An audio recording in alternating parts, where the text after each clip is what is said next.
Ladies and gentlemen, at the entrance of the fire hall on St. Andrews Street, Bridgewater, March 10th, 1899. Terrible thing, fire like we had. Things will never be the same. It's a bad omen, you mark my word.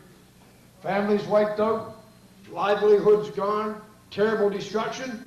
It was just terrible. Go away with you both. All that talk about omens, what foolishness. The Lord will provide. He's got this. We just have to buckle down, rebuild. We'll make it better than before. I agree with you, Simeon. Far be it for me to argue that fires don't destroy. They also clean things up. It says so in the Bible. Why, only last Sunday, Reverend Board preached about the purification of fire. Was a right good sermon, too.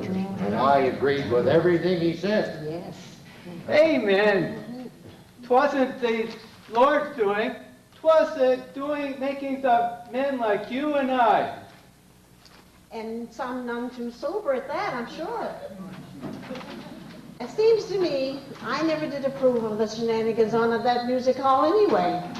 Seems to me if we had more churchgoers and prayer meetings and sitting around the family Bible, singing some good old-fashioned hymns, instead of those operas and minstrel shows like they had down there, we'd be a lot better off.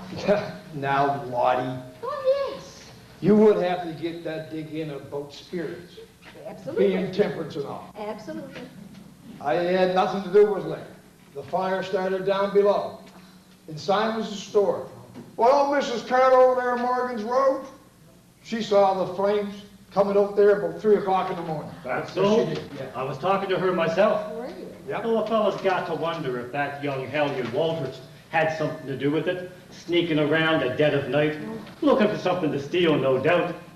Just like him to toss down a half-burnt cigar butt. Certainly. Not an ounce of sense nor worth in him, that fella. Oh, We'll likely never know, according to the paper. Maybe the stove was stoked too high. Maybe the chimney was clogged. It was such a bitter night, you recall. Yeah, it was cold. Even though young Simonson swears all was fine when he left for home. Anyway, what's the point of going over it all? Not going to change. What's done is done. We need to get on with the future and not the past. Yes, sirree. And I am certainly thankful no one was killed. Terrible, terrible. What a fine man he was.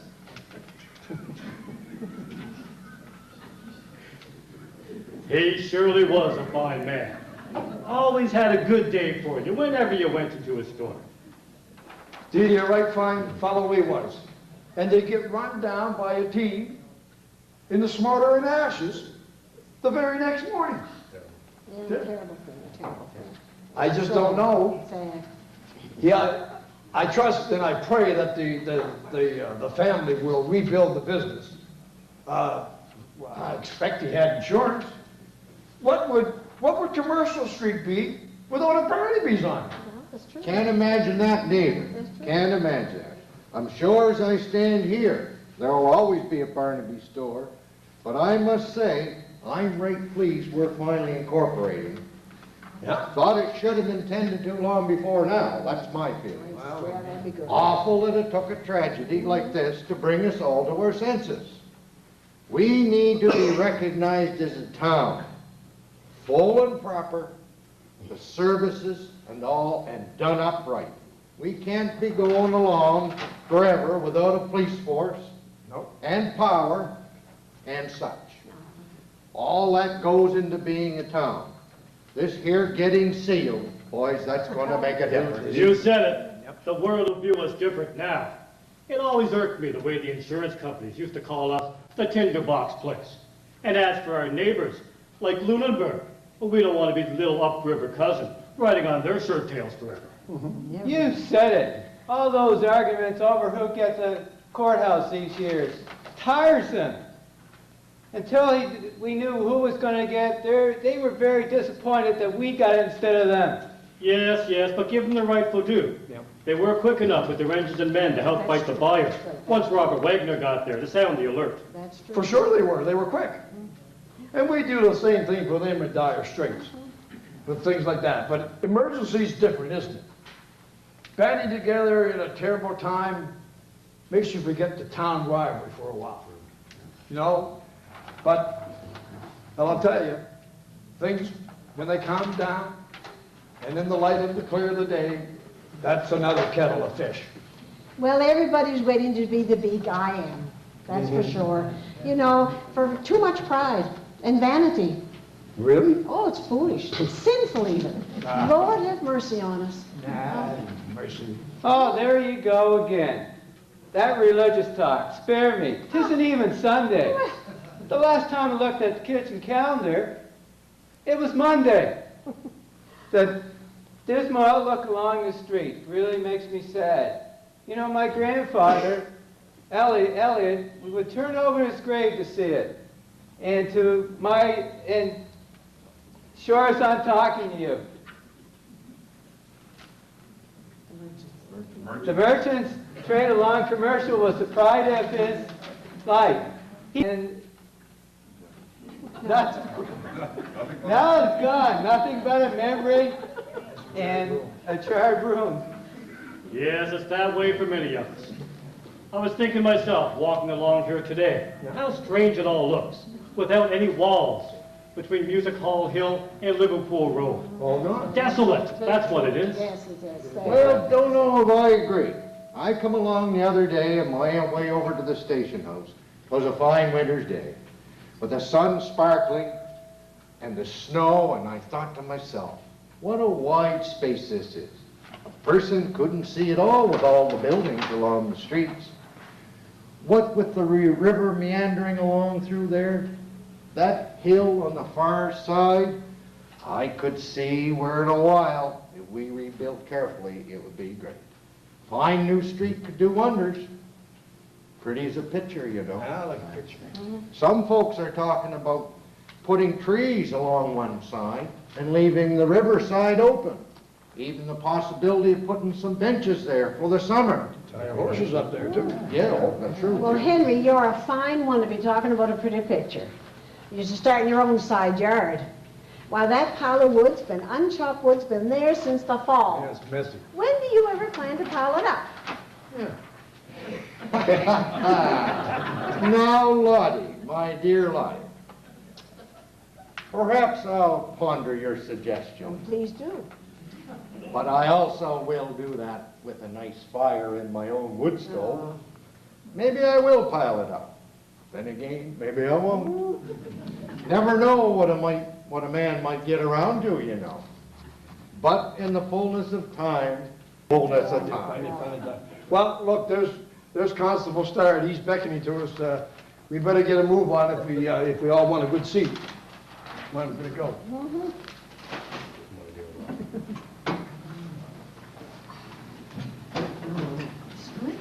Interesting results on that election poll, eh? Yeah, I declare. I thought that Robert would do better than W.W. Cashin by at least 13 votes.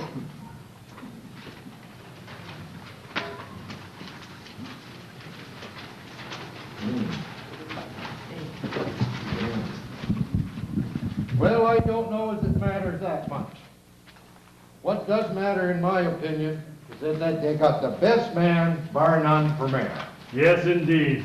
Why, it just had to be Francis Davison. There's no one better suited for the mayor's seat than him. And I'm not a bit surprised that Josh Kitty was a little low on the ballot count there. He's a smart man, but not everybody's partial to his ways. You said a mouthful there. No mincing words with Josh. Mind you, might be good to have a counselor like him. He sure knows the value of a penny and wouldn't put up with any nonsense. Government officials, customers, or anybody else for that matter. Did I ever tell you the story about my cousin Doyle buying the sulfur? No, you never did. No. Not again. I declare, 'twas funny to hear it, And even funnier than a fly in the wall, I suspect for Doyle's another one who watched his pennies pretty tight. Anyway, he was over town and had to get some sulfur. He went to 3 stores to price it. Three, that's right. Josh Keddy's was the last stop. When Josh told him the price, Doyle was fit to be tied. Well, sir, he says to Josh, when your sulfur is dearer than anything anywhere else in town, I guess I'll have to go back down the street and get it after all. Old Josh looked him straight in the eye, calm as could be, and says, well, I don't know about that. If you go to hell, you can get it for nothing. Well, if that don't beat all. It's just like him, really. Well, what a feller.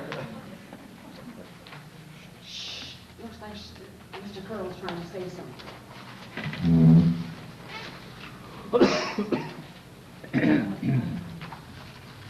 Ladies and gentlemen of Bridgewater, visitors and honored guests.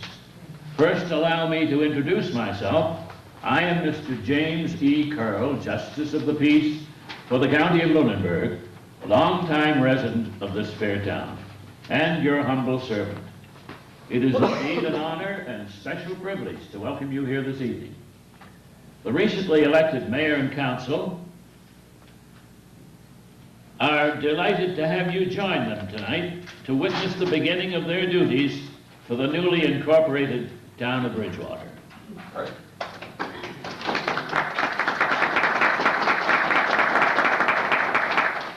But before we officially begin the important and pressing matters of business, let me preface this gathering by giving voice to these facts. As you all know, the town was dealt a most devastating blow on January 12th past in the form of a great fire which left the major part of our downtown business district in smoldering ruins. The aftermath was almost too much to witness. However, we are, and pray always will be, a strong people and a strong community. We are not about to let mere fire get the better of us. No, indeed. We have rallied our forces and already begun many positive measures to deal with the present, as our forefathers would want, indeed expect us to do.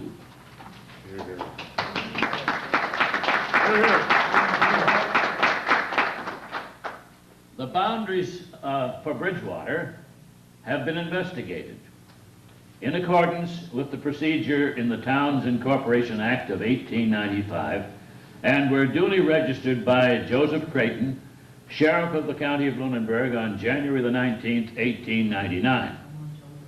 A map and description of these boundaries is displayed on this easel.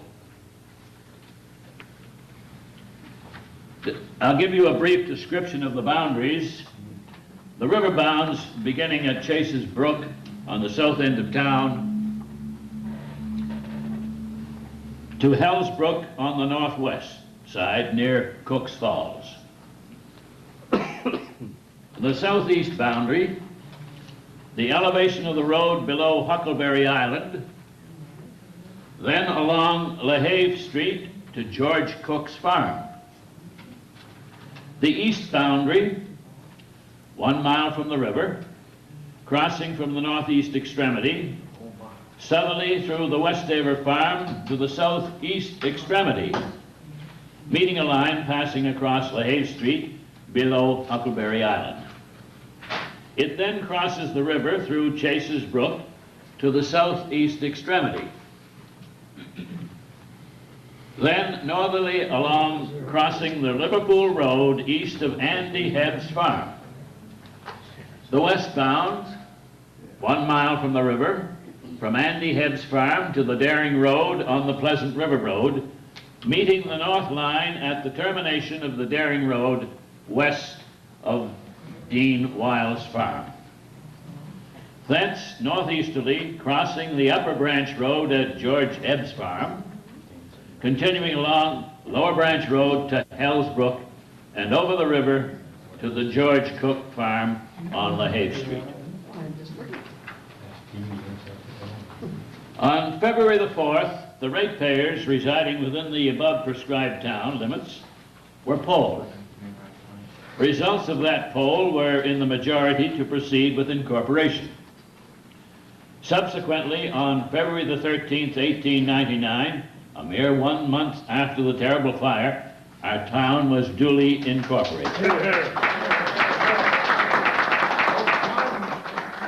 Just 2 weeks later, on February the 23rd, 1899, under returning officer J. Arthur Whitford, an election was held in the courthouse for the position of mayor and 6 councillors. And there was only one nominee for mayor, Mr. Francis Davison. He was elected mayor by acclamation. There were 10 names put forward for councillor. They were Robert Dawson, W.W. Cashin, L.C. Gelling, David McKay, Philip Rafuse, J. Willis Hebb, C.W. Thompson, W.J. Wenzel, Joshua Keddy, and John Ross. 290 votes were counted for councillors, resulting in 6 of the aforementioned gentlemen being declared elected. On March the 8th, we had the very great privilege of the presence of His Honor, M.B. Daly, Lieutenant Governor of Nova Scotia, at our courthouse up the street. Lieutenant Governor Daly read the proclamation declaring Bridgewater to be duly incorporated under the provisions of Chapter 4 of the Acts of 1895. This proclamation was published in the Royal Gazette dated March the 1st, 1899 at Halifax.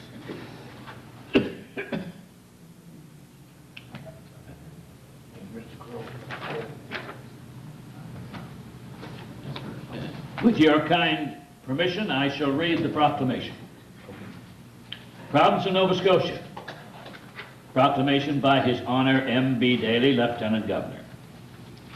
Whereas the inhabitants of the town of Bridgewater in the county of Lunenburg have, by a vote of 266 to 40, taken on the 4th day of February, 1899, elected to incorporate said town under the provisions of Chapter 4 of the Acts of 1895, as appears by the official returns of the sheriff of said county to the provincial secretary, dated the 4th day of February, 1899. I do therefore, by and with the advice of my executive council, and in accordance with the authority of me vested by Section 10 of the said Act, declare the said town of Bridgewater to be duly incorporated under the above recited Act, given under my hand and seal at arms at Halifax this 13th day of February, in the 62nd year of Her Majesty's reign, A.D. 1899. By His Honor's command, signed G.H. Murray, Provincial Secretary.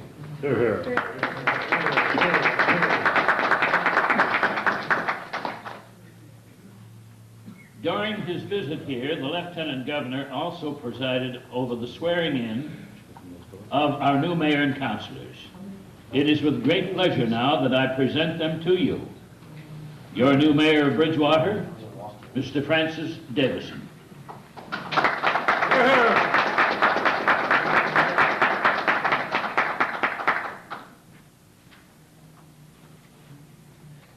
Next, I present your newly elected councillors in alphabetical order. Councillor Mr. W.W. Cashin.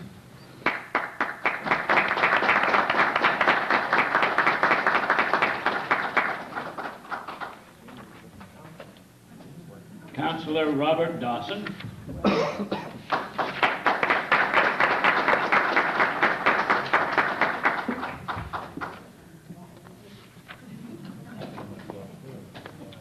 Councillor L.C. Gelling.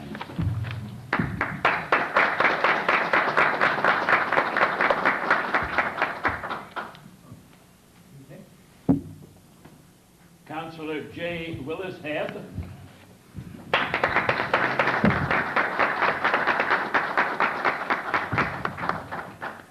Councillor David McKay.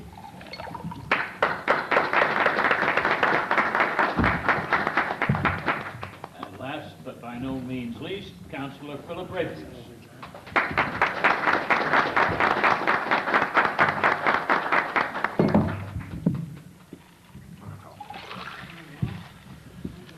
Seems kind of strange having this meeting in the fire hall. Well, not really when you think about it. The courthouse is worse than it seems. With all those businesses who need to set up shop temporarily until they get relocated and rebuilt.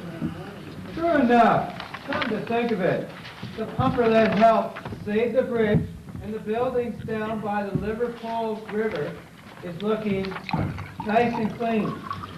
Yes, they've been shining up, especially for today's special meeting. Yes, indeed. You could see your face in it. Was quick thinking of good work the night of the fire. Had those men not got that fire apparatus on the wharf, we'd have lost her all.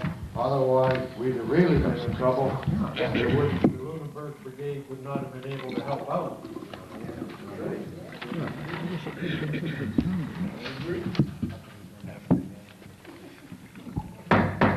Order! Order! Let this meeting of the Bridgewater Town Council come to order. Order, I said. Thank you. I wish to welcome all of you here for this first meeting of the Town Council of the newly incorporated Town of Bridgewater.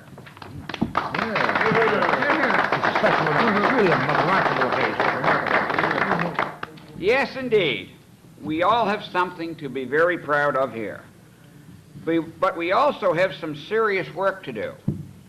So let us dispense with further chatter and get down to business. Yes. I would be remiss in my duties if I didn't first caution visitors here today that order must be maintained. Anyone disrupting the progress of this meeting is running the risk of having to be escorted out by Constable Sterrett. Agree, good. You understand? That's the way to do it. That's the way to do it. I appreciate that emotion is running high after our grave fire losses, and that the decisions we make here greatly concern every citizen of our town. However, these councilors are upstanding men, and they have been elected by you to represent you. So kindly let them do the talking at this meeting. You understand that? Good, good. Then we'll proceed. I believe we have several resolutions regarding positions and salaries, and we may as well deal with those right now. Councilor Cash. Mr. Mayor and my fellow councilors, I'm very pleased to move that Mr. James A. Curl, currently our Justice of the Peace, be appointed to the position of clerk of the newly incorporated town of Bridgewater under the Incorporation Act of 1895, Your Worship. Thank you. And I'm very pleased to second that motion. Thank you. All in favor? All right. All right. Those opposed? Motions carried unanimously. Be a good clerk, no question about that. Mr. Curl, on behalf of all of us present, may I congratulate you. We have the fullest confidence you will go right on doing the same fine work you've been doing so well.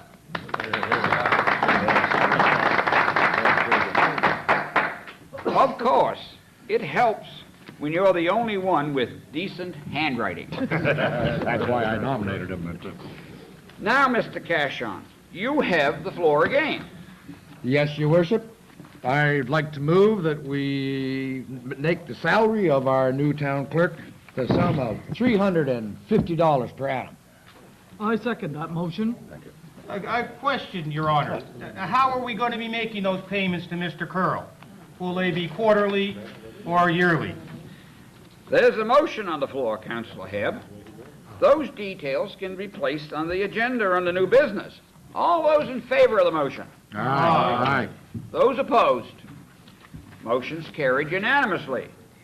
Now, we all know Mr. Curl will spend wisely and well, both our money and his own. Every cent more, I'd say. A more detailed, honest, and thorough man, I wouldn't be knowing this side of paradise.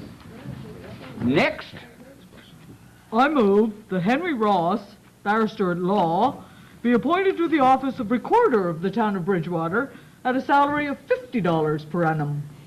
I'll second that, your worship. now all those in favor of that motion? All right. Those opposed? Motion's carried unanimously. That lawyer Ross, he's a right good man too, you. Yeah, well, I'll say he's got the driest sense of humor. Shouldn't be talking about that. Well, he sent Mrs. Silas Winslow straight on the church steps last Sunday, let me tell you. She says to him, "Lawyer Ross, you must be full of the scotch with a name like that." And he says quick as a wink back to her, well, way back on my father's side, I suppose, but let me tell you, Mrs. Wenzel, I don't feel much scotch in my blood, not unless you count my consumption on a Saturday night. Well, she didn't know what to say, and her was such a big mouth. Well, I tell you, I laughed till the tears came to my eyes. Order, I repeat, order. Sorry, Mr. Mayor. Ladies and gentlemen, if there are further interruptions, Constable Sterrett will be called upon to escort you out of this hall. Now then, with those matters taken care of, we can move to the real meat of this meeting. We need to give the council some authority to take charge of how we rebuild the business district of Bridgewater. I know that Councillor Cashion has some thoughts on this subject. I'd like to speak to that. But I also want to hear what the rest of you have to say. And remember, you have been elected by the citizens of this town, so you must keep their needs uttermost in your minds. Councillor Cashion, perhaps you would care to share your views with us first. Yes. Thank you, Mr. Mayor. Much fine work has been done since the fire. As I'm sure we're all aware, we have to plan extremely carefully if we're going to ensure that a tragedy of this magnitude does not happen again. Why, we need to rebuild the commercial sector of this town, there's no question. But with a view to public safety, we can't just jam buildings together willy-nilly. We need to provide space for the free flow of traffic, for fire trucks, for sewers and water lines. But, Your Honor, we also want to avoid the unsightliness along our riverfront that has marred our town. Why, the river's edge, Your Worship, it has to afford our citizens and visitors alike the opportunity to view the beautiful Lahave River, to stroll along the banks and enjoy the splendor, the tranquility. Yes, Cashion. We know all that. No need to be so wordy. Just get to the gist of things. And I have grave doubts that our taking people's land away and telling them where they can build and where they can't is good. Well, why the devil shouldn't we try to improve the situation? It's for the public good. The citizens will understand. Well, I also had some serious doubts about all that. No. We're talking about private land here, you know. Yeah. Waterfront land that's worth good money. And Lord knows the town can't afford top dollar for stuff like that. We've got limited funds. We've got to spend them wisely. Make them stretch as far as we can. Yes. But if we let it go back to the way it was, we'll have another fire trap on our hands. Not to mention the unsightly of the hindquarters of those business back on the river. I agree with Cashion. I say yes. Take over the land on the riverside. And while we were at it, make room for some connecting streets between Main and Pleasant. My thoughts exactly. There's also the issue of street expansion and improvements to be considered. Why, if the town owns the riverside of the street, we'll be able to widen the road, to make room for more comfortable and safe travel through the business district. Well, and perhaps with the remaining area, we could create outdoor space that is attractive and accessible to the general public. Why, I can foresee shade trees and benches where families will gather for picnics and Sunday outings to watch the boat races and other fine water displays. I know for certain, more than one party that'll hold out for every cent he can get. Well, there's always someone who wants more than fair share of anything, and holding up things as a result. You know, it's not the Christian way, that's for sure. It's hard. If it's your place affected. But maybe Councillor Cashin has a point. But sometimes a person has to give an inch for the good of the cause. Cause be damned. Fair market value is fair market value if you want to sell. Some might, but some might not, like me. My father owned the granite works before me, and my son will own it after. It's no skin off your nose, me. You're sitting safe and snug up there in the brook in Sebastopol. All this talk about cause. Let them just try to expropriate my land, and I'll be getting my shotgun, and you can put that in your pipe and smoke it. You can't have this type of discussion. Let's have no more talk about pipes and smoke and fire. Enos, cool down, or I'll have to get that hose and douse the flames coming out your ears. That's total. Order! Order! I am obliged to ask you to quiet down and to refrain from such disruptive comments. Constable Starrett, please stand ready to usher out the next person who speaks without permission. That's what we have. We have to have some order here. Now, where were we? Mr. Mayor, I believe the vision of a public park is worthy. But Councillor Cashin must get back to reality here, too. We have to think about money. Where are we going to get the funds to do all this improving and expanding? These things cost dearly. It seems to me there's ways we can go about borrowing. On debentures, for instance. How much are we talking about here, anyway? Are we putting the town in debt for the whole of the next century? Will our great-grandchildren be looking at that street and that riverbank in 50 to 75 years and wondering why we ever saddled them with such a load? I doubt that very much. Come on. It's an investment. It's an investment. If we make these improvements, it'll increase our ability to do business. Indeed. And we'll be able to attract new folks to our town. They'll have more confidence that they can live and work here in safety. Well, I bet we can take care of that debt in no time. Well, thank you, Councilor. I appreciate it. Come on now. We can go on with this all day, but we need to move ahead. Do other councilors have anything to say? No? Talked out, are you? That's on you. Well then, Mr. Cashin, would you care to read out your resolution? Yes, Your Worship, I have it. Yes, right here.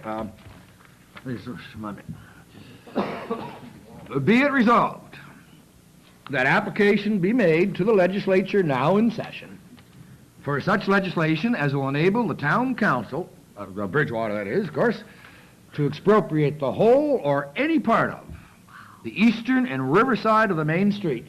You can see it there. And for public safety and utility in the future. And also authority to expropriate such lands as council may deem necessary for enlarging the existing and putting through new cross streets from said Main Street to Pleasant Street. You all know where that is. And also land for a lane or street of such less width than 50 feet as may be deemed advisable by this council between Main and Pleasant Streets, and also parallel therewith, or nearly so, and extending from Waterman's Hill Road, that is, of course, to Temperance Hall Hill, or such portion of said difference as may be considered advisable, together with the power to control the location, the construction, the character of the material and height of the buildings which may be erected within the burnt district, and or any of the other streets or lanes referred to in this resolution. And further, resolved that leave to borrow a sum not to exceed $25,000 under the credit of the town to be included in such legislation to carry out the purposes by this here resolution, and the same to include expenditures for the sewage purposes connected with the construction of said streets. That just about says it all, eh? Very thorough, thank you. Thank you. Do we have a seconder to that resolution? I hope so. I believe that covers all the important items Why, thank you. for the good of the town, and in the interest of moving ahead with undue delay, I second the motion. Thank you. Thank you. All those in favor? Aye. Opposed? Motion's carried unanimously. Thank you, gentlemen. I'm sure all townspeople will appreciate your careful consideration of these contentious matters. To finish it off, I believe we need a resolution allowing us to present this to the legislature. Who was looking after that issue? That would be me, Mr. Mayor. I would like to move that the recorder draft a bill to cover the matters referred to in the foregoing resolutions, and that the mayor, yourself, attend at Halifax to facilitate the introduction and the passing of such bill through our legislature. Hey, Mr. Mayor, I'm very proud to second that motion. Thank you. Very good, very good. All those in favor? Aye. Aye. Opposed? Motion's carried unanimously. I guess that means that I'll be heading for Halifax, eh? And here I thought I'd get my wharf repaired this spring. Moving on, we have 3 positions on the school commission to fill. Mr. Mayor, Yes, Councilor Cash. I'd like to report that I have brought the names of 3 very worthy councilors who have expressed their eagerness to serve in this most important capacity. They'll work alongside Mr. Wilson, who will act as chair of said commission, and of course Mr. Davidson, both dedicated citizens of our fine new town. I'm sure you are aware, as we all are, that our schools are the building blocks for future prosperity of our town, and they'll serve the people of the town extremely conscientiously. Absolutely, Mr. Cashin. So then, do you have a resolution for us? I do, sir. I'm pleased to move that Councillor Dawson, Councillor Hebb, and Councillor Gelling be made members of the school commission for our town. Mr. Mayor, I have the pleasure of seconding that motion.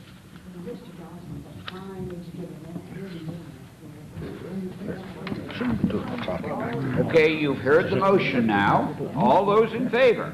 Aye. Thinks about you. Opposed? Motion's carried. All right now, is there any other business we should take care of today? Well, yes, Mr. Mayor. There is the problem of the dangerous section of sidewalk in the business district. I have a complaint at my house from Mrs. Sophie Findle that she turned her ankle in a particular bad strip near where the hotel stood. And there has been many other complaints as well. We need to do some temporary repairs that will prevent accidents until the real work on the street expansion begins. And before that, much more serious action. I'm sure it could be undertaken without much expense. Excellent thinking, Councilor McKay. Would you care to make a motion? And please include the necessary expenditure amount in the resolution so we don't have to waste time on a second one. Yes, sir. I move that a sum not exceeding $60 be spent in temporary repairs, the sidewalk, and putting up protectors in the dangerous places. I'll second that motion, Your Worship. Thank you, Councilor Gelling. All those in favor of the motion? Aye. Those opposed? Motion's carried unanimously. And who will oversee the unending work of keeping the sidewalk passable? I move that Councilors McKay, Hebb, and Rayfield serve as the committee to attend to these sidewalks, Your Worship. Well, I'll second that motion. Thank you. All those opposed? Motion's carried. The first of a long line of sidewalk committees stretching into the future, I expect. And now, down to the last order of business for today. And this is one of my favorites. Councilor McKay. Indeed, I move that the council approve an amendment of the Towns Incorporation Act of 1895 by adding Bridgewater to the list of towns named in section 204 of said act. I second the motion. All those in favor of that motion? Aye. Those opposed? Motion's carried unanimously. Here, here. That's good show. Excellent work, gentlemen. I believe that brings us to the conclusions of the items for today. I must say, I have participated in no more conciliatory and productive an endeavor than this. I certainly hope we have begun a tradition for the town of Bridgewater, and it will become known as a town that can get things done. Yes, yes, that's quite Now, right. We've done a good job here today. Now, as for next things, Mr. Curl, please include in your minutes that the next meeting of this town council will take place on the second Monday of April, 1899, at 2 o'clock in the afternoon in the Fireman's Hall. Understand? Thank you, Mr. Curl. I hereby adjourn this meeting of the Bridgewater Town Council. Well, I think we did very, very well. Excellent. Gather up. Ladies and gentlemen, you have witnessed history in the making tonight. Bridgewater's Town Council has indeed begun its first sound steps into its future as a fully incorporated town here on Nova Scotia's beautiful southern shore. You mark my words, the words of a humble and obedient servant of this fine town. Bridgewater will grow and prosper. I predict it will see much future glory as a business and commercial center. It will undoubtedly move from lumbering and shipping to other business opportunities as yet not even envisioned. Only time will tell as this whole century turns over and another one new and exciting begins. It may also have to face again certain hardships. The life of a town and its people can expect both the good times and the bad. But we have proved our mettle when it comes to bad. We can rise from the ashes. We can rise from and to anything that comes our way. We look ahead with courage and determination and hope. We are ready. Well,